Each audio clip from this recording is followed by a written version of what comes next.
अस्सलाम वालेकुम दोस्तों, बिजनेस एंड टेक्निकल इंग्लिश के नई वीडियो में मैं आप सब लोगों को खुश आमदीद कहता हूँ। तो दोस्तों, सबसे पहले हमने जो सबसे पहली वीडियो बनाई थी, मैंने उसमें आपको इस कोर्स के चंद कंटेंट्स के बारे में बताया था। तो उसमें से काफ़ी सारे कंटेंट्स हैं जो कि हम कवर कर चुके हैं और बाकी को हम कवर करने की कोशिश कर रहे हैं और देर से या सवेर से हम इन्हें कवर कर लेंगे। कोशिश है कि हम जल्दी जल्दी कवर करें, लेकिन बहरहाल कुछ टाइम लग जाता है। कुछ वीडियो बनाने में कुछ थोड़े प्रॉब्लम्स आते हैं, कुछ हार्डवेयर के प्रॉब्लम है, कुछ इलेक्ट्रिसिटी के और कुछ इस तरीके के प्रॉब्लम्स आते रहते हैं। लेकिन हम हमारी कोशिश यही होती है कि हम जल्द अज जल्द अपना कंटेंट आप लोगों को प्रोवाइड करें। तो दोस्तों, तकरीबन हमने 4-5 उसके सेक्शन कवर कर लिए, तो अगले को कवर करने की कोशिश करेंगे। तो आज की वीडियो यानी रिज्यूम और सीवी और रीडर सेंटर राइटिंग्स का यही थोड़ा सा अगला पोर्शन है। यानी हम उसको थोड़ा सा जो हमने तमीज़ बांधी थी उसको थोड़ा सा एंड की तरफ लेकर जाएंगे। तो वो टॉपिक तो ऑलमोस्ट कवर हो चुका है। तो बस आज हम थोड़ी कोशिश करेंगे एक नया टॉपिक देकर एक ऐसी बेस बनाएं ताकि हम नेक्स्ट वीडियो में हम यानी how to make communication effective पर थोड़ा कवर कर सकें। तो दोस्तों, ये हमारे कुछ कंटेंट थे जो कि लाल में है, वो हम कवर कर चुके हैं और बाकी जो फ्लैग में है वो उनको हम वक्त साथ साथ कवर करते जाएंगे और वो भी लाल होते जाएंगे। तो दोस्तों, ये दो स्लाइड्स थी। तो लास्ट वीडियो में हमने बात की थी कि आर्टिकल्स को किस तरह टारगेट करते हैं, ठीक है। तो आज हम इसी टॉपिक को थोड़ा सा आगे बढ़ाते हैं और आज हम बात कर लेते हैं कि डॉक्यूमेंट के पर्पज़ क्या होते हैं। मैं बार बार कह रहा था कि डॉक्यूमेंट के पीछे हमारे कुछ मफाद हो सकते हैं, कुछ डॉक्यूमेंट के पर्पज़ हो सकता है, कुछ हमारे गोल्स हो सकते हैं। तो वो गोल्स क्या हो सकते हैं, ठीक है। तो आज हमारा काम थोड़ा सा उसी टॉपिक को थोड़ा सा आगे लेकर जाते हैं। तो सबसे पहले मैं आप लोगों को बता दूं कि डॉक्यूमेंट के दो पर्पज़ होते हैं, एक होता है एक्सप्लिसिट पर्पज़ और एक होता है इम्प्लिसिट पर्पज़, ठीक है। एक्सप्लिसिट पर्पज़ क्या होता है और इम्प्लिसिट पर्पज़ क्या होता है वो मैं आपको नेक्स्ट स्लाइड में बताता हूँ। तो सबसे पहले हम एक्सप्लिसिट पर्पज़ यानी जो पर्पज़ हमें पहले से पता होता है कि भाई हमने ये काम करना है, ठीक है, यानी हम पहले से इसके बारे में जानते होते हैं। तो ये हमारे हो गया एक्सप्लिसिट पर्पज़, ठीक है। तो एक्सप्लिसिट पर्पज़ किस किस काम के लिए आ सकते हैं, ठीक है। एक होता है कि इंफॉर्मेशन प्रोवाइड कर सकते हैं, एक हम इंस्ट्रक्शंस दे सकते हैं, एक हम रीडर्स को कन्वेंस कर सकते हैं और चौथा ये हो सकता है कि हम रीडर्स को किस चीज़ से मना कर सकें या किसी चीज़ से रोक सकें, ठीक है। तो सबसे पहले तो पहला पर्पज़ जो है वो एक्सप्लिसिट पर्पज़ है, वो है इंफॉर्मेशन प्रोवाइड करना।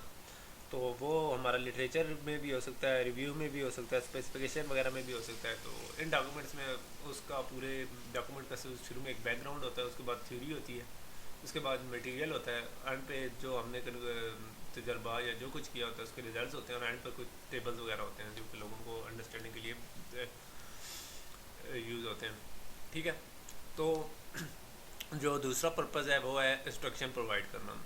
तो इस इंस्ट्रक्शन किस तरीके से प्रोवाइड की जा सकती है, तो वो अमूमन हम प्रपोजल वगैरह में देते हैं, ठीक है।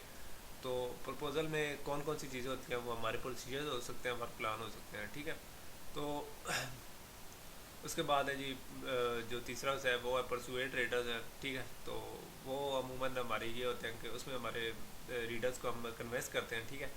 तो उसमें हमारे प्रपोजल्स हो सकते हैं, रिकमेंडेशन रिपोर्ट्स हो सकती है, जॉब एप्लीकेशन लेटर्स हो सकते हैं, रिज्यूम जो कि हमने लास्ट टाइम में रीडर सेंटर राइटिंग पर की थी, ठीक है। तो ये रीडर सेंटर राइटिंग होती है। तो चूँकि आप लोगों को उस चीज़ को कवर कर चुके हैं तो आप लोगों को ज़्यादा जल्दी से, तो उसमें अमूमन हमारी एक डिस्कशन होती है, कंक्लूजन होती है और कुछ रिकमेंडेशन हम देते हैं, ठीक है। तो इन डॉक्यूमेंट्स का में ये चीज़ होती हैं, ठीक है। तो चौथी है वो है इंटेक्ट या प्रोबेट, किसी चीज़ से रोकना है। एक्सेप्टेंस लेटर्स हो सकते हैं, रेगुलेशन हो सकती हैं, पैटर्न्स हो सकते हैं, ऑथराइजेशन मेमोरेंडम हो सकते हैं। इसी मिसाल ऐसे है कि जैसे क्राइम सीन पर हम जाते हैं तो वहाँ लिखा होता है कि crime seen you can't go ahead या कुछ इस तरीके से कुछ लिखा होता है, नॉट थ्रू फेयर या ये इशारा है या हम नहीं है या कुछ इस तरीके से बहुत चीज़ें होती हैं। तो ये डॉक्यूमेंट्स हमें कुछ काम करने से मना करते हैं, ठीक है। तो ये हमारी डॉक्यूमेंट का एक्सप्लिसिट पर्पज़ यानी ये हमें पहले से मालूम होते हैं। तो दूसरी कौन सी है, वो जो टाइप है वो है इम्प्लिसिट पर्पज़, यानी हमें अपने जो पर्पज़ है वो पहले से नहीं पता होते, ठीक है। तो एक चीज़ ये हो सकती है कि आपकी डॉक्यूमेंट्स आपकी और अगले पार्टी के दरमियान रिलेशनशिप इंक्रीज़ कर रही है, ठीक है। आप एक रिलेशनशिप डेवलप कर रहे हैं, ठीक है। दूसरा ये हो सकता है कि आप अपना एक ट्रस्ट या अथॉरिटी क्रिएट कर रहे हैं, ठीक है। मतलब मैं अगर आप लोगों को पढ़ा रहा हूँ तो आप लोगों के दरमियान और मेरे दरमियान एक ट्रस्ट या अथॉरिटी होगा। मैं अगर टीचर हूँ तो आप लोग मुझ पर ज़्यादा ट्रस्ट करेंगे और अथॉरिटी लेंगे, ठीक है। तो तीसरा ये हो सकता है कि आपने जो भी कोई काम किया हो आप उसको डॉक्यूमेंट करते जाएं, ठीक है। जैसे कि दफ्तरों वगैरह में होता है, कोई भी काम होना होता है उसको डॉक्यूमेंट करते रहते हैं, कुछ नोट्स चलते हैं, कुछ मिनट शीट्स या कुछ इस तरीके से चलते रहते हैं ताकि उन लोगों को डॉक्यूमेंट करते रहें, ठीक है।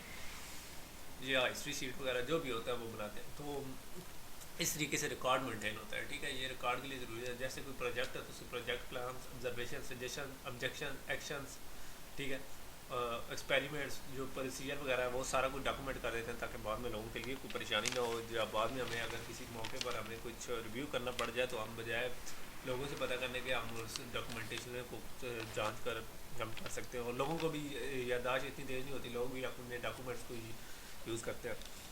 तो ये हमारे इम्प्लिसिट पर्पज़ है।